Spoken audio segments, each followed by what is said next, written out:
very nice. I'm sorry. We'll try that again.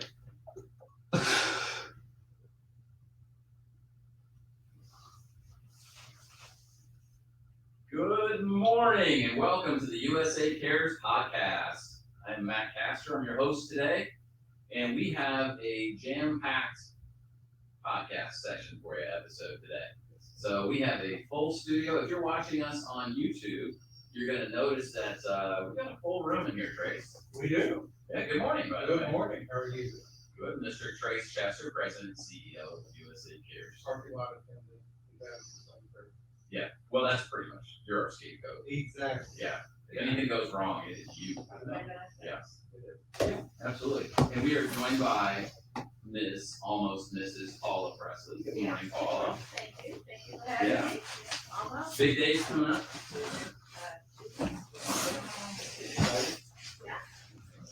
I'd say that for you. Well, we've got a big day today. You know, we've been trying over the last number of weeks to bring in some guests who can share some stories and give some perspective of what it is like in the life of a veteran, what it is like to transition from military life to civilian life, some of the stories and how they can relate to other people going through similar situations. So today is no exception to that. And we are joined by a very special guest. And I'm going to get your title wrong, probably, but I'm going to do my best. But Sergeant First Class Retired, Kudrna. There you go. Did I get it right? Welcome. Thank you much. Yeah. So, first podcast experience? Yeah, I'm a legal section. Well, this is going to be interesting, isn't it? Yeah, this is going to be fun. Paula, if this goes wrong, this is your guest. No, it's Chris. Oh, okay, that's right. But I'm a case agent, so I'll take. So that legally makes you, I'm responsible. All complaints can go to Paula then. officially is what it is. Right. So Kay, you are you came out of the Army, correct? Correct. Okay, after 22 years? Yeah. All right, and tell us a little bit about you, tell us what kind of your role in the Army, what some of the things that you did, some of the places you served. I joined at 17 out of high school. 17? Yeah, I was, You're ready to go. I'm originally from Montana, so there wasn't a whole lot to do. And, It was kind of like, I got to get out of here one thing? yeah, no, it was, okay, so I went to vacation or a trip down to Colorado, and we stopped at the Budweiser Brewery. Right. And I was like, this is the coolest place on earth at 17 years old, right? Yeah. And I looked down and I saw guys driving trucks, and I was like, that looks like a pretty cool job too. And so I'm sitting downstairs playing on 64, right? Just to make myself a little bit. And, yeah. So I'm playing that, and I get a phone call from a recruiter. The recruiter's like, hey, you like camping? I'm like, well, what's that? Right?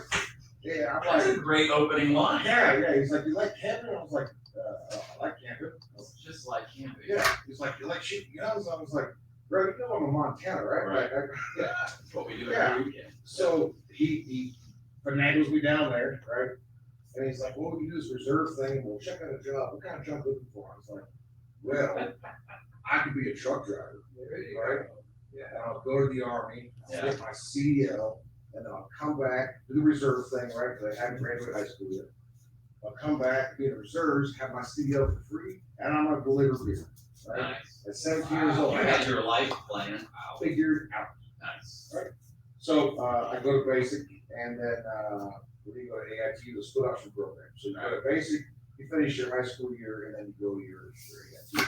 So I get to AIT at Fort Mill, Missouri, which is the most wonderful place on earth. You've never been. If you've never been, you should probably go check it out at least once or twice. Yeah, something like that. But Yeah. So I get there, and the first thing they tell us is, for all of you who are told you're going to get your CDL, that does not happen.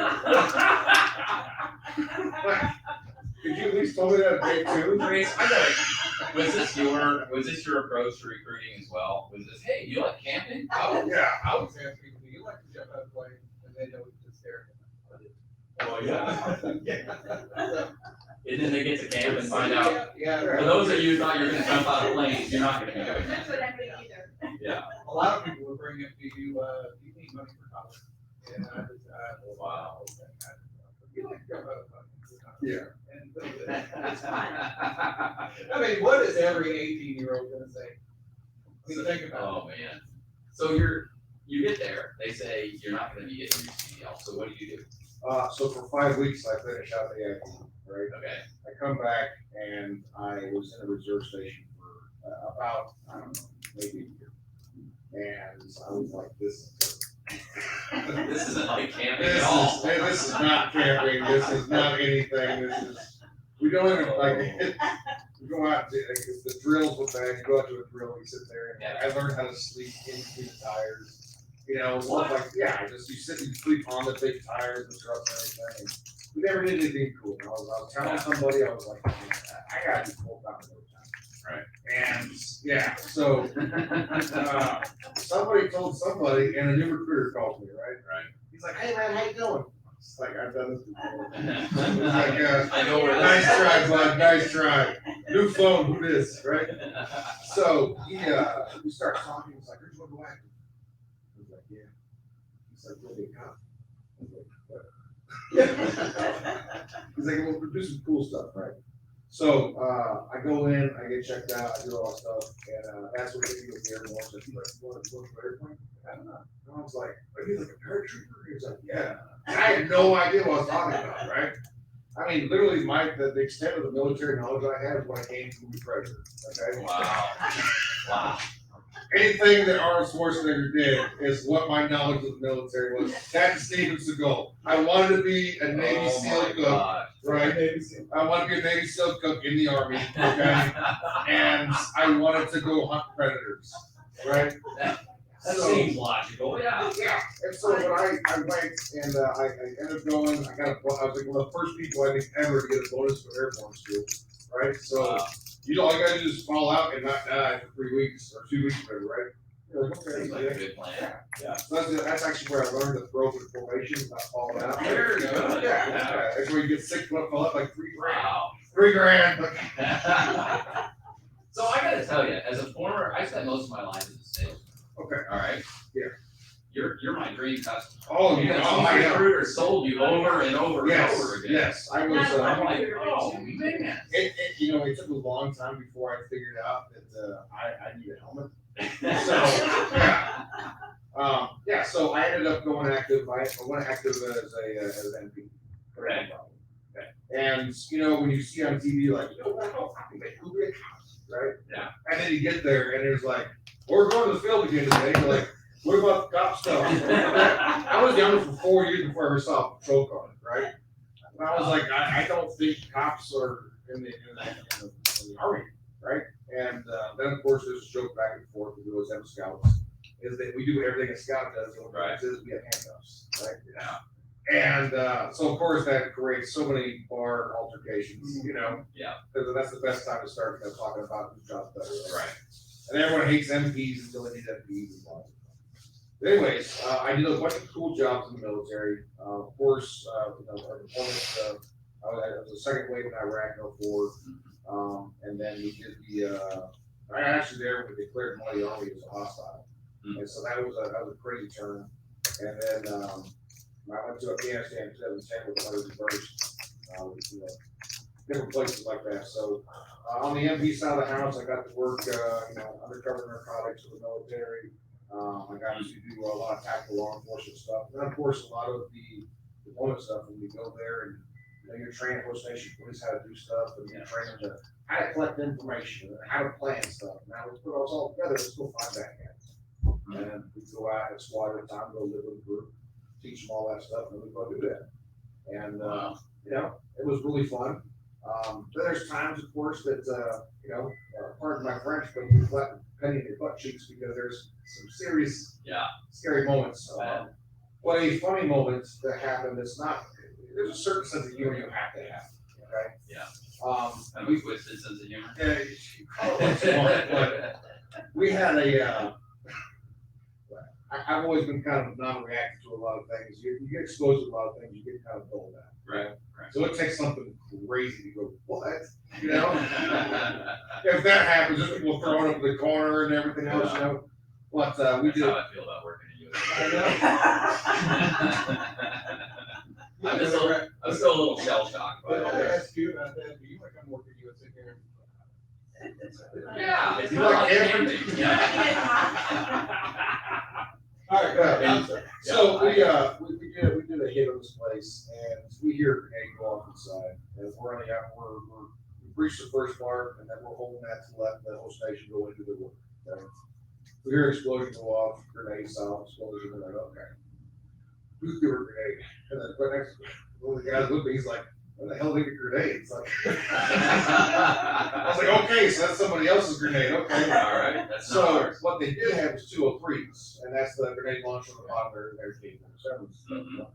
So guy comes out and his eyes are like this big, and he's like white, okay? And he's got a guy behind him. I don't know why he was white. Like, he wasn't missing anything. The guy behind him had his hand on the front of the launcher, Oh, and he was no. playing with the trigger and fired it. And so he brought it out and walks up to me, and sorry. He looks like a banana, right? He looks like a banana peel minus banana, right? And he's all like flopping it around, like trying to show me, and like my buddy's standing right there, and while he's flopping it around, blood's going all over his face, but he's emotionless, right? Just, this is ridiculous. It's like, it was like, do this right here, and then fuck, I reached out, grabbed his hand, I was like, gross. Oh my. I'm gonna medic for him. But, so, you know, everything from stuff like that to, you know, when I was in, we were in, oh man, in Iraq, we were in and out of like E28 and John and all those places. You know, when the fun time happened, we did the attack with Paula, and that was, I did that big fight, the first AD came down and stuff. So Yeah. I've had a really intricate, I guess, you know, MP stands for multi-purpose. Yeah. And you know, when you tell people you're an MP, most people who are not part of the MP Corps just think one thing. All you sat in the show car and you pulled it over. Yeah. You have no idea all the other stuff that we have to do. The hardest thing for MPs, I think, is the law enforcement aspect, because you know, we had a cat in Campbell, Fort Campbell one time, who was on patrol, pulled over to the person walking there, you know. Then guy walking in the range, so drunk that he's pulls over, says, "Hey, you need to ride. This is 2 nights, right?" So, like an idiot, he lets him in the front seat, and put this in the front seat, and without, I don't know, not even a quarter mile out, the guy reached over his head, and that's not officially, right? Just got out of an altercation with somebody that was, you know, it was like a domestic or something like that. Anyways, the thing that a lot of people forget is that when MPs come home, we don't get to stop with the threat, in that sense, right? Not all MPs work law enforcement, you know, they do all kinds of things, but the biggest thing is when it comes to the law enforcement aspect, you go overseas, you expect to see, you know, stuff that animates your dreams, right? And then when you come back home, those things happen too, but a lot of people, when they go, they deploy, they deal with stuff, they come back, they're like, okay, it's great. MPs don't do that way.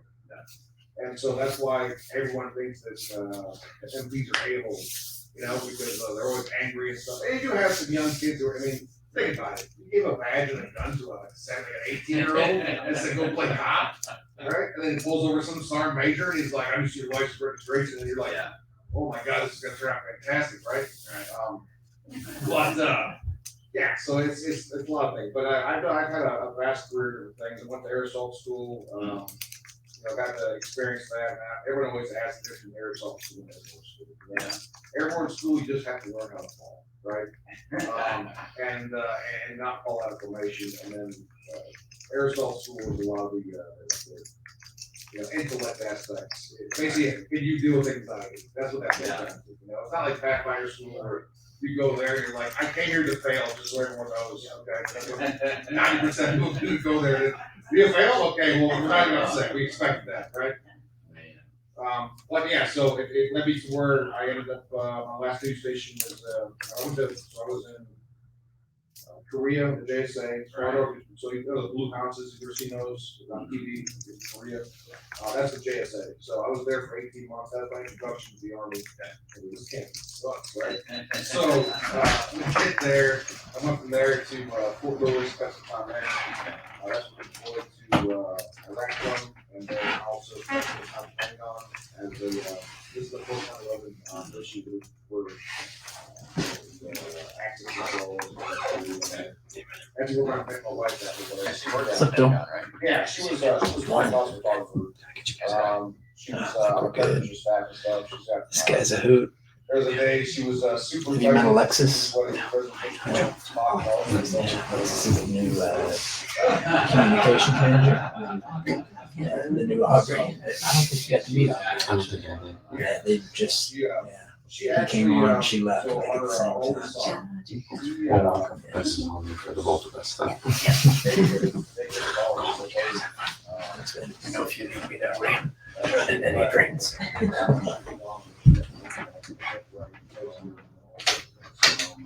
Yeah, it was, we met shortly thereafter. So when I say our son, I adopted him later on. Yeah. He's actually now, he's in a full bar trooper right now. He's a tango, one of those guys. So Right? somebody asked him if he wanted to go camping. Yeah. I was like, check it out, man. I was like, I've chewed your butt your whole life. Going to the Army will be no different and way easier, okay? Yeah. Those guys are soft. They're gonna be like, those guys are a lot nicer than dad. Yeah. So yeah, went there, we went there, we dated off and on for about 14 years, 3 years, right? But, then they get married and stuff, but, great woman.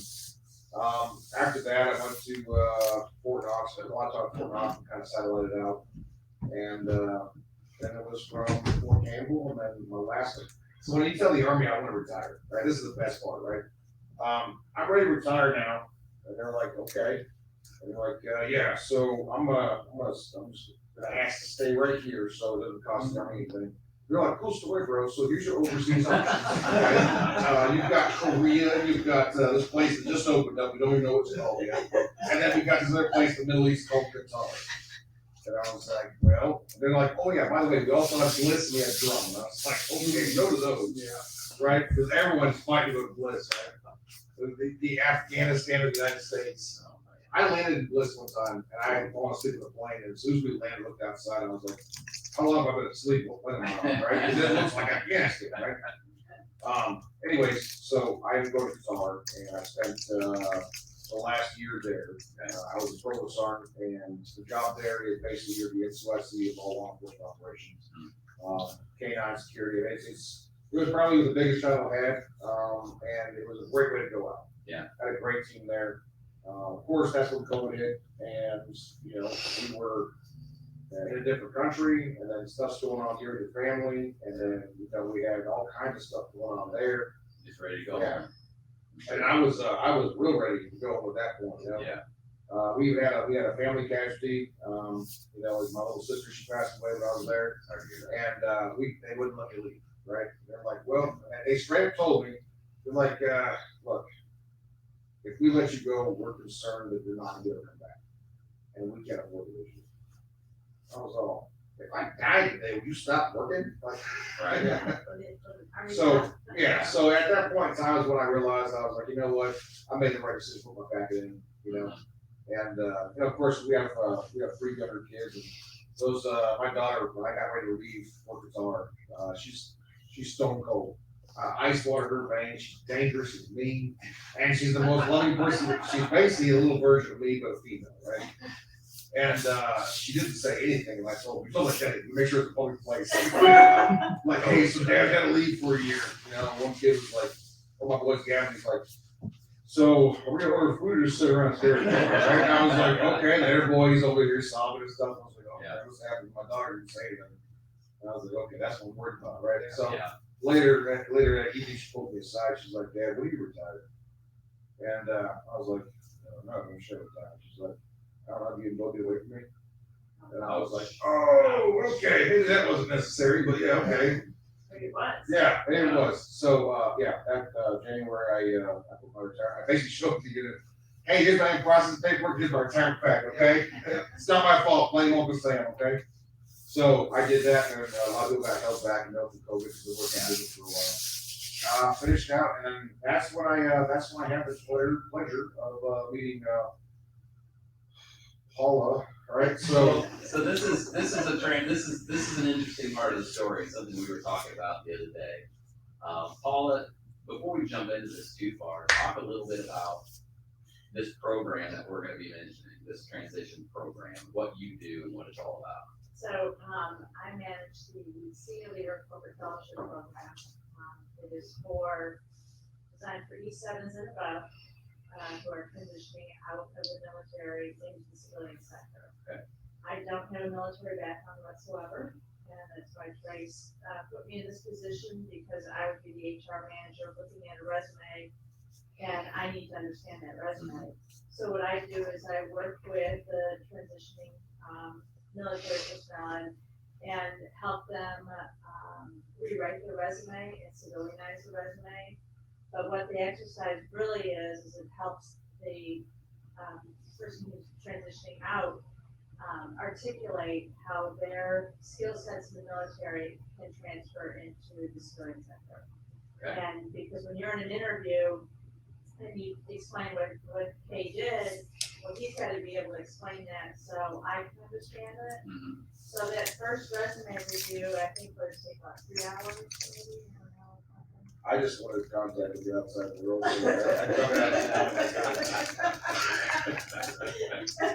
Well, we go through the resume line by line, and I ask, what does that mean? I have no idea what that means, and then we work together and rewrite the resume so that when an HR person does get that resume, or a hiring manager gets the resume, they can understand what they've done and how that can be bring value to your. This was a humbling experience. I bet. So you write your resume. I've written enough NCOs and know how to make so like quantitative, numbers count, right? So I worked this resume out, and I was like, you know what? I sent it to a couple of people who are high end, in the world and everything. Check this out. Like, okay, I want that. By the time I gave it to her, I was like, they ain't got nothing to tell me, Show up, she's gonna give me a standing ovation, right? Show up and she's like, I'm sorry, maybe you should start doing this for a full-time job. And that wasn't the case at all. No. The case was, she's like, oh. Oh, okay. Oh, I don't know what that is. Oh, that sounds important. And I was like, oh no, what's happening here, right? Yeah. And she's like, yeah, so to be completely honest, I have looked at the runaway cat. Sorry, at least I didn't spill the water. No, that's fantastic. It's cooled me down. I'm all hot and flustered. So she's like, yeah, this stuff sounds fantastic. And I was like, yeah, it is fantastic. I mean, that's some pretty big stuff right there, right? Yeah. I know that about 85% of it is just really fluffy words, right? I'm a professional bullshitter, so that's what I do, right? Right. Just get me the door, I can do the rest, okay? Yeah. But I got there to her, and I was like, I'm just gonna do what I do, and everything. She's like, yeah, this stuff's all looks really good. It doesn't mean anything to me. Yeah. And I was all, I'm sorry, what? She's like, I've seen 1,000 resumes. And I was like, well, I've seen 2. Yeah. And she's like, this is what I do. And I was like, okay. And I will tell you that it was a serving of humble pie. I was not prepared for. To be able to, she's like, we gotta get rid of that. We need to get rid of that. You know how long how big a part of my life that is? Yeah. I think we fought about one thing, and she's like, well, you can put it there if you have to, like, it's not gonna do anything for what you're looking for. And I was like, okay. So, we were able to, provost sergeant in civilian terms is assistant director. Okay? And then we even thought about that. She's like, don't put assistant director in there because they're gonna think they can't afford you. And I was like, I want to think they can't afford you, right? It's like, that's not how it works. Yeah. She's like, Paula likes to argue, by the way, if you haven't figured that out. yeah, so, Likes a good fight. I waited about a month and I slipped it in there. So after I got my job and everything, I put it in there just in case, But, I'll show her. yeah. So the fantastic thing about what Paula did, was number one, the transitional phase. I mean, for me personally, I was overseas, during COVID, there was nothing. Yeah. There was nothing open. I mean, you had to do certain things online, SFL tactical thing they do online. Right. That is, I guess we can tap on that a little bit, but, so everything, all the places that would usually be in person, right, was now just online. Okay. SFL TAP is supposed to be in person. When you're overseas, you fly to Germany, we do it there for 5 days. Okay. So you go through all these like little workshops and seminars and stuff like that, and then you get work through it. And then after you're done, they give you a high five and you know, okay, go back and then finish out your process. One thing I will say about the SFL TAP, the online portion, was that there was no follow-up, right? And so I didn't have any information as far as like, the stuff wasn't interactive. And like they have one where you do short-term goals and long-term goals, right? I'm like, okay, they're gonna do this. So, maybe I should be legit with this, right? Yeah. And, after looking at it and realizing how I could have put in there, short-term goal, serial killer, long-term goal, taxidermist, right? Wouldn't So, matter, huh? yeah, Yeah. that wasn't gonna follow up with it, right? And so you would just go through and it'd be a check the block kind of thing. And I understand it's there to facilitate, you know, the transition piece, but it doesn't fill the gaps, you know? It's a boat that has a whole bunch of holes and you guys are there scooping water out yourself, right? So the, what Paula did is, you know, I had to get to the point first that, my leadership even knew what this organization was. Mhm. That was a big thing. I had to go to the regional star major and argue with her. She's like, this is not a thing. We've never heard of this thing. And I was like, okay, the Wright brothers created a plane. No one heard of a flying machine before. Right. I mean, it wasn't true, right? So it's got to start from somewhere. Yeah. So we, I had to go back and forth with her and then my leadership and stuff, and no one had heard. They've all heard of the CSP program, but never heard of this organization, right? USA Cares, and the process of putting that together was, you know, you can put in a packet. And it sounds scary at first because it says you have to submit an application, right? Mhm. And you have to be selected, right? I think you said that everybody pretty much was selected to a certain degree. But I know I turned your stuff in there and then I waited. As I was really proactive, I was like, I'm retired. I was like, I'll get stuff in now. I put it in like February. And then like months later, I got a call back and I was like, okay, so this thing, did I just get trumped again? Oh. Right? You want to go camping? Like, Yeah. I'm gonna make some t-shirts. that say, Yeah. "Wanna go camping?" yeah. So, anyways, when I finally made contact with Paula did what no one else could do, right? Yeah. And that was provide a certain level of comfort with knowledge, right? The biggest thing the anxiety comes from that I have expressed, I have dealt with myself and seen all the people is the lack of control, right? The lack of control in situations will breeds anxiety, right? Yeah. So, you know, that's why, you know, it's a hot topic and stuff with veteran suicide. They don't have control of the situation, right? And so the only thing they can control is the on and off switch. Mhm. And sometimes that sounds better than sitting there. I explained it before. It's kind of like, you know, I went through a period in my life where I went through a struggle, okay? It was shortly after Iraq. We were trying to process a lot of stuff, you know? And I did go through a situation where, you know, I played around with an idea. And the only way I can explain it was, you know, that's slip aside, right? You know, slip aside and you can't get on. You just keep going, right? And the only thing you can do is just turn the slide off. And no matter how you go reach out, you can't see the forest from the trees. You know, you're surrounded by people who care about you and stuff, and you can't see that because you're narrow-minded on that aspect and you're fixated on that. So, you know, that's that control aspect that feeds into anxiety. So, yeah. I had a lot of anxiety. You know, I of course I've had it for years anyway, just from, you know, the stuff that we've done, but, when I started talking to her, I actually look forward to every time her conversation come up. She's a decent person to talk to.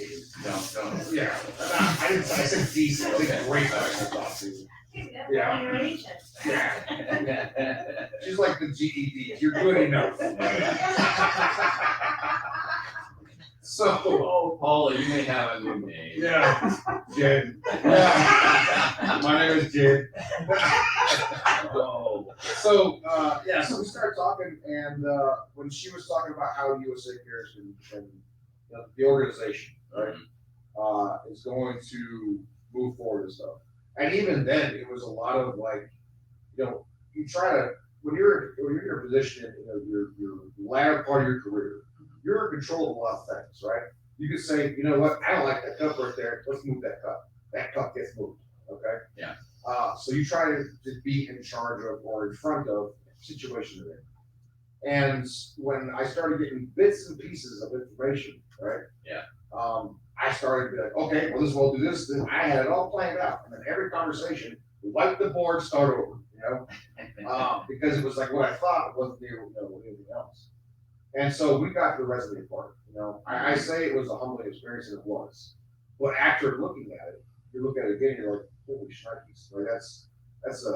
That breed's completely different now, right? Yeah. And you look at it, you're like, you're still kind of, there's a soldier, and he was like, you don't know anything I've done, right? And then you turn to work and stuff, and it's a hard pill to swallow, you know? It is.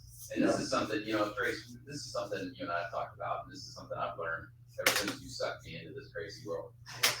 But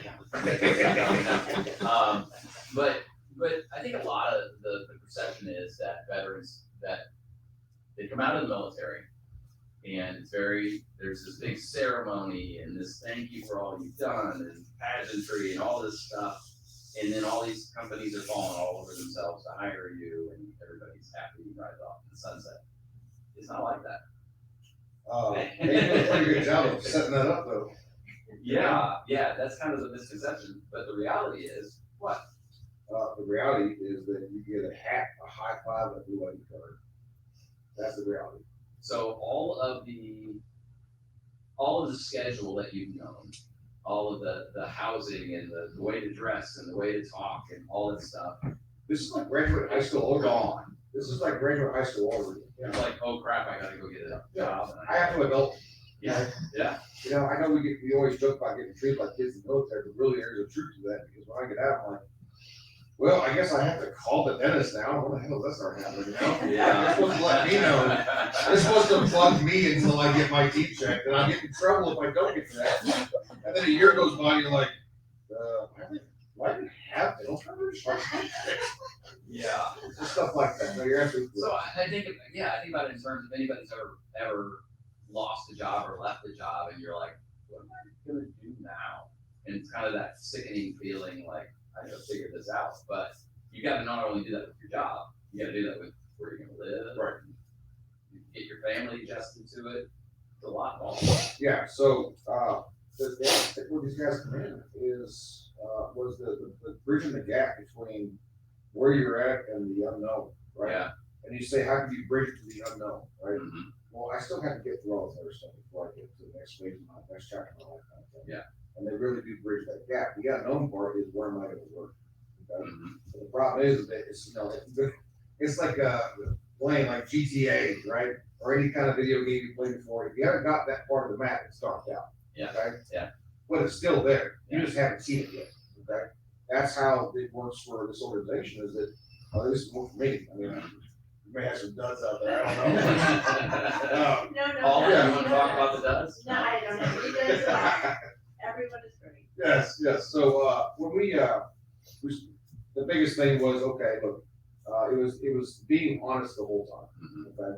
That was the great thing, because you talk to other people like, okay, well, you know, this looks fantastic. We'll be in touch, okay? We'll be in touch. Check the mail. No, we won't. Yeah. In fact, it's already got blocked today, you know? Yeah.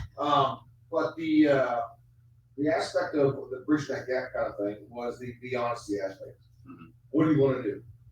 I'll be honest, I wanted anything Jim Beam, anything bourbon whatsoever. Okay? Yeah.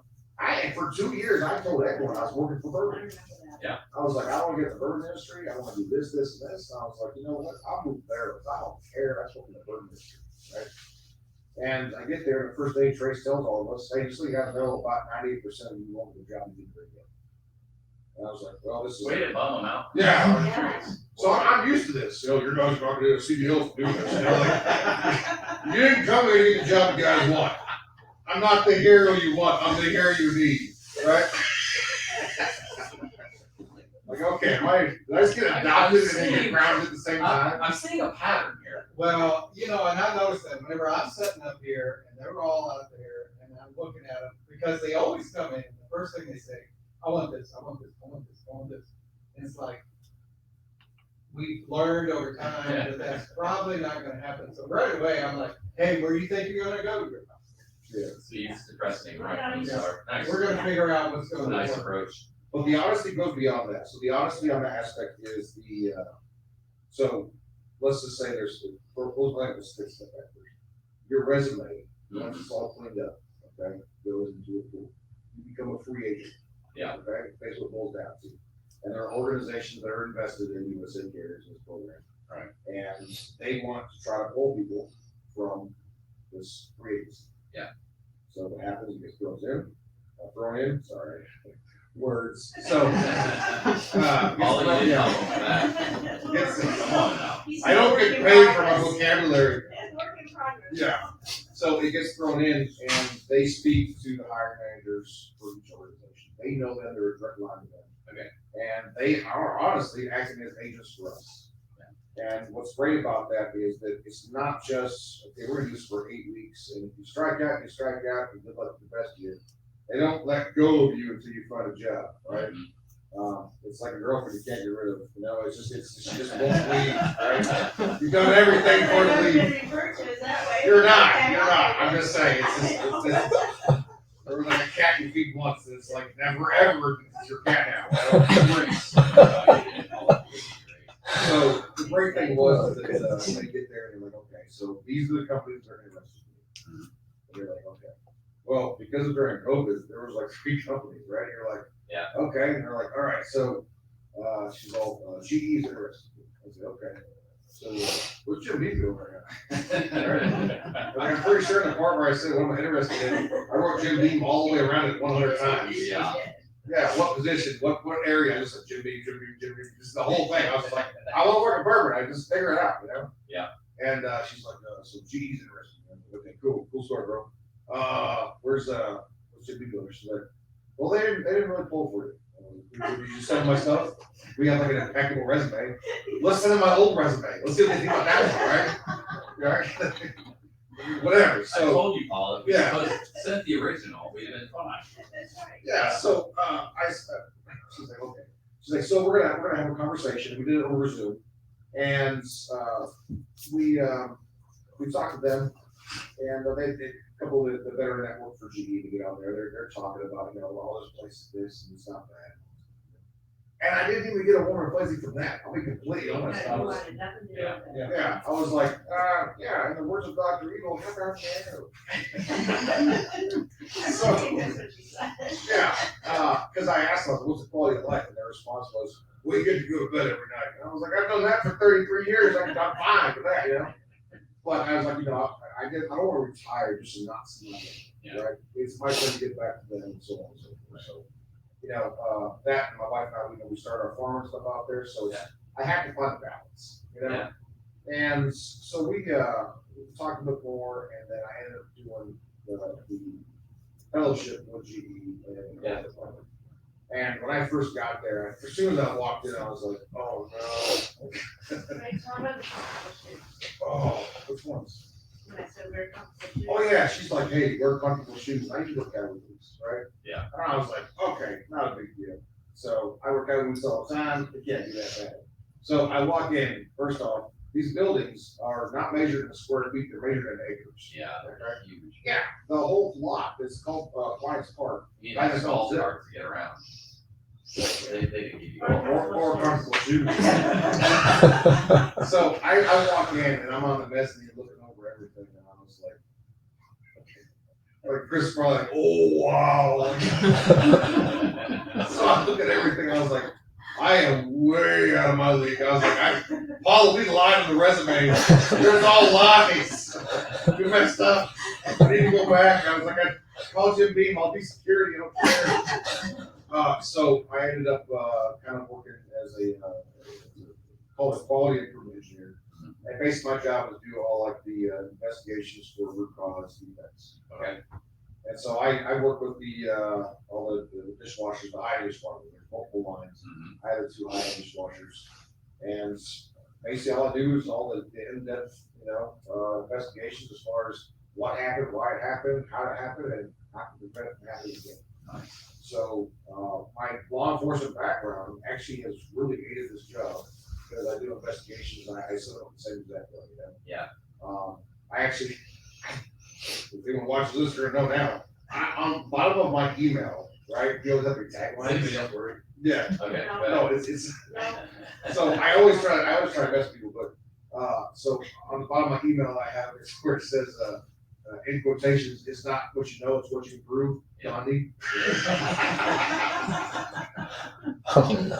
But I do stand by that statement, though. Yeah. But, yeah, so the process of getting there was, the resume, and then it was the, the free agency, and then them going back and forth, working on your behalf with the organization, the final organization that would entertain you, that you'd like to entertain. You try them out, right? Yeah. And then at that point in time, it's like, basically you're talking like, like a 6 to 8 week interview process while you're working there, okay? And if they like you, then you're good to go.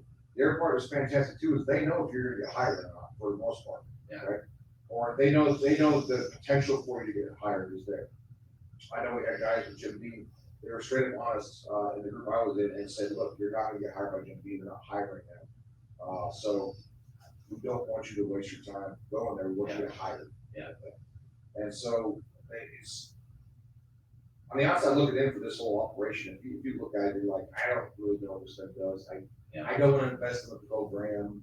You see a program, you're like, okay, this is like counseling, 6 weeks, okay, I once a think day. Friday was like a counseling session, Yes, right? yes. So, we would go through and stuff, and I would tell you that, if there's anything that anyone needs to understand of this whole aspect, is that, this organization is not just one more, for-profit situation that's like, okay, we're gonna knock this, and that, and give you the best shot, and then it work, go away, kind of thing. They really, I've looked at other organizations just because I was curious because of how effective they were. And, they've been instrumental in getting me where I need to be at. So now I'm in the post-retirement phase. Yeah. And I am, experiencing post-retirement-ness, we'll call it that, right? Yeah. And, we were talking the other day, and I told you about the retirement honeymoon phase. Yeah. Okay. So the retirement honeymoon phase when you first get out, right? And you're so excited. UD 214 is like putting glass. Is that what you really heard?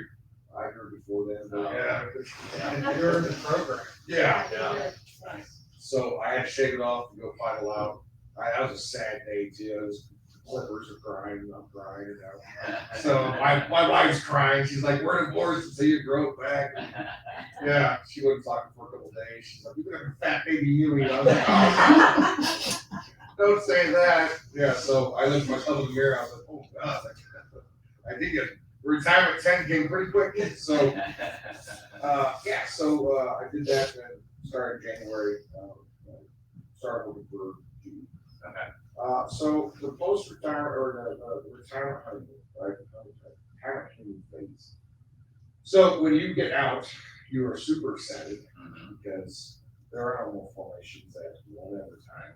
You don't have to stand around forever to wait for Top to get out of the office to let us know that PT's tomorrow at the same time it's been for the last 40 years, right?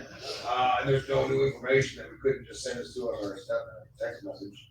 Because they have no problem calling us at 4 o'clock in the morning because someone had a DUI, right? And also for formations, usually in the morning for PT and stuff, I can dress how I want to now. So if it's cold outside, I can put warm clothes on. If it's not cold, if it's hot outside, I can put less clothes on. I don't have to be like in shorts and a short sleeve shirt in October. And it's like 40 degrees. And they're like, yeah, well, it's not the regulation, so we can't change it. And all of us are like, hypothermia and stuff like that. Thank God for, making decisions based off of that, right? We have doctrinal stuff. We make everything up in the theater, but when it comes back to Garrison, we can't change anything. So anyways, that happens, right? Get out, you're like, I don't have to do nothing. Nothing bother me. I'm untouchable. You feel like you are untouchable. I'm a god out here, right? Yeah. And someone tell me nothing. What do you do? Send me home? I'm going anyways, Yeah, so the joke is for a lot of people when you retire, the first time I'm getting the right, or Walmart. I always say Walmart. Right? And they're like, why Walmart? Well, I'm gonna go to Walmart because you have to be a breeder. I'm gonna be a breeder. All I do is breeder. Right? the old people, but he was that guy, right?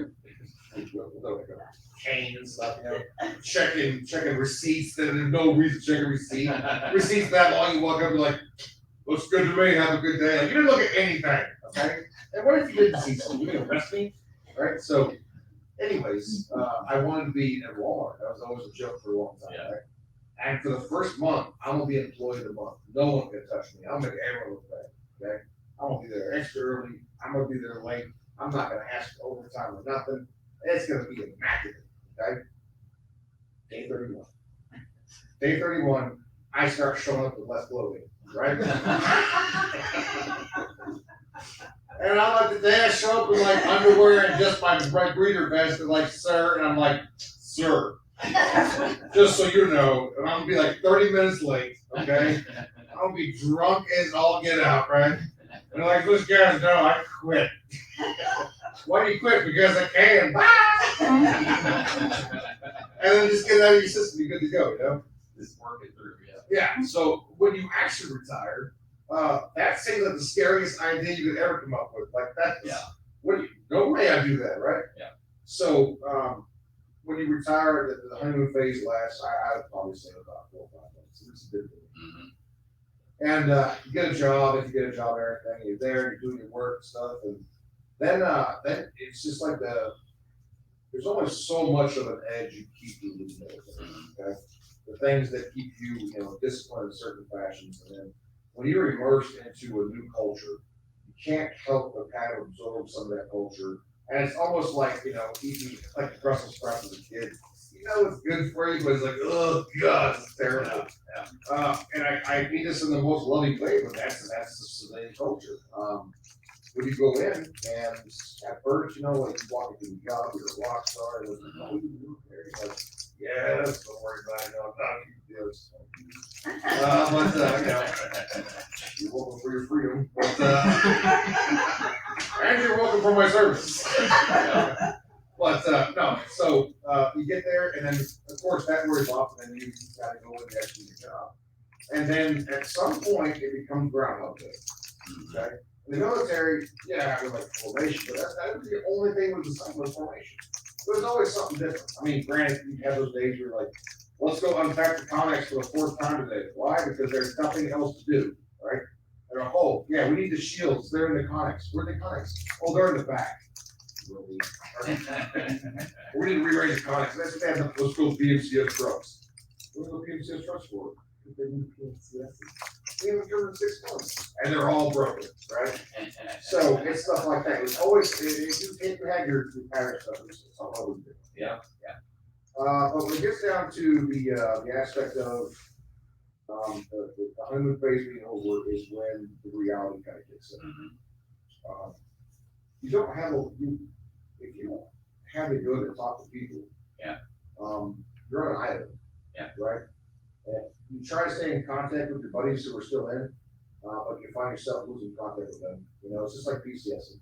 Yeah. You stay in contact with them, and then you go somewhere else. You gotta stay on Facebook, and once in a while you message them. And after that, just like it's everybody else on Facebook, and then once in a while you do. So it was the fashion of.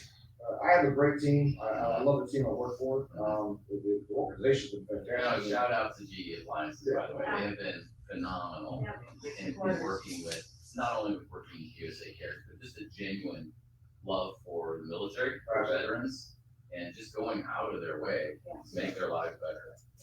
They've been fantastic as far as the process going. Yeah. Very supportive. They have a veterans network there. Yeah. They do fantastic. Always checking in. I get checked on once in a while. Just randomly, like, hey, how you doing, bud? All that good stuff. They do really nice. Because they're worried you're gonna come in naked. Ask if you want the one to go camping, right? Right. They're like, is this day 31? So the phase I'm talking about when it kind of breaks off is the groundhog, like, am I sure this is what I want to do thing? So you start questioning, is this what I want to do? Mm-hmm. Am I happy, or am I just kind of biding my time kind of thing? Yeah. Because up to the point of retiring, you think to yourself, okay, I want all this myself, I'm gonna do all this time, and then you go work somewhere, and then you're there The problem is you've committed something for so long, Right, you don't know how to not commit, right, right? So it's not easy just to walk away. Yeah. You know, so you stay the job, and I have no intention of leaving GE, but it's that phase you go through, you start questioning yourself, like, why am I happy? Yeah. Right? I'm not happy with the job. Job's great, right. my life is great. Why am I unhappy? And it's when you start realizing it's a separation. Yeah. You know, no matter what you do, is that separation exists. Well, I tell you, you've adjusted well. Okay. Yeah, just from what I've learned from Paula and seeing a little bit of this program, it's you've given a perspective of what it's like to transition in a way that I think a lot of people probably haven't heard.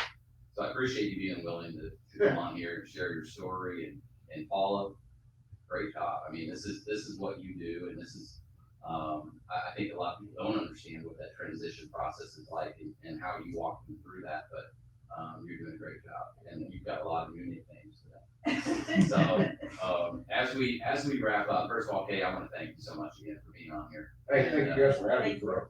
And if for all those veterans who might be watching, might be listening, the transition is hard, but it can be done, and it can be done well. And reach out, get help. Just don't do it alone. Reach out and get some help. Check us out at usacares.org to learn more. If you are a veteran in need of assistance, you can go to usacares.org and apply for assistance, whether it be financial assistance, career transition, whatever the case may be. So definitely check it out. Learn more about USA Cares. You can follow us on LinkedIn, Facebook, Instagram, Twitter. We're just about everywhere, so check it out. These video podcasts are always available on YouTube. But thank you so much. Please subscribe to this podcast, and we look forward to having another great guest next week. All right, thanks everybody. Thanks, Ken.